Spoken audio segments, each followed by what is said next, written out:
আজ সকালে স্বামী বিবেকানন্দের ১৬৩তম জন্মদিবস উপলক্ষে শিলচর রামকৃষ্ণ মিশনের উদ্যোগে শিলচর নরসিং টোলা থেকে একটি শোভাযাত্রা বের হয়। এই শোভাযাত্রা শহরের প্রধান প্রধান সড়ক দিয়ে গিয়ে সদরঘাট স্বামীজির প্রতিমূর্তিতে মাল্যদান করে সবাই প্রণাম করে আবার সড়ক পথে শিলচর রামকৃষ্ণ মিশনে শেষ হয়।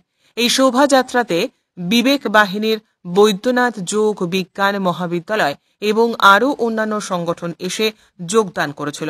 এ বিষয়ে শিলচর রামকৃষ্ণ মিশনের সম্পাদক গণদিশানন্দ মহারাজ কি বক্তব্য রাখলেন শোনাব। Bureau report, CNN 24 news, Silchar. স্বামীজির ১৬৩তম জন্মদিবস। এই দিনে কলকাতায় সিঙ্গাপুরিতে স্বামীজি জন্মগ্রহণ করেছিলেন।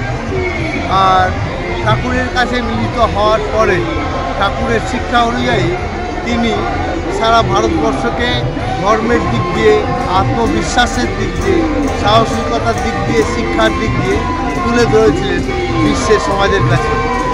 স্বামীজি বলেছিলেন, তার মাত্র 14 বছরের কাজের জীবনে যা দিয়ে গেলাম, এটা 1500 বছর ধরে সারা পৃথিবীর লোক অনুসরণ করবে।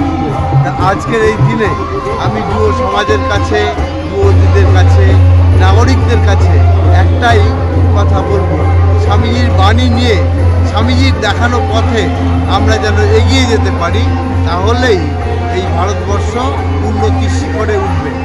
স্বামীজির দিকে তাকালে আমরা দেখি স্বামীজি আমাদের আত্মবিশ্বাস জাগ্রত করছেন, আমাদের কারিগরি শিক্ষার দিকে এগিয়ে দিচ্ছেন, আমাদের শিক্ষার দিকে এগিয়ে দিচ্ছেন, স্বাধীনতার দিকেও এগিয়ে দিচ্ছেন।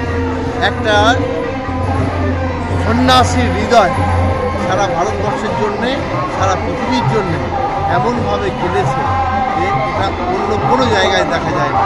স্বামীজির সেই দেখানো পথে আমরা যেন এগিয়ে যেতে পারি, আমাদের আত্মবিশ্বাস, আমাদের শ্রদ্ধা, আমাদের শিক্ষা সংস্কৃতি যেন চুক্তির মতো ধারক হতে পারি। আমরা পাশ্চাত্য সভ্যতায় আজকে ভারতবর্ষ উদ্দোলিত হচ্ছে, কিন্তু নিজেদের স্থায়ী যে কলা সংস্কৃতির সনাতনী বিষয়টা, সেটা এখনো তেমনভাবে ধরতে পারছে না আগামী প্রজন্ম।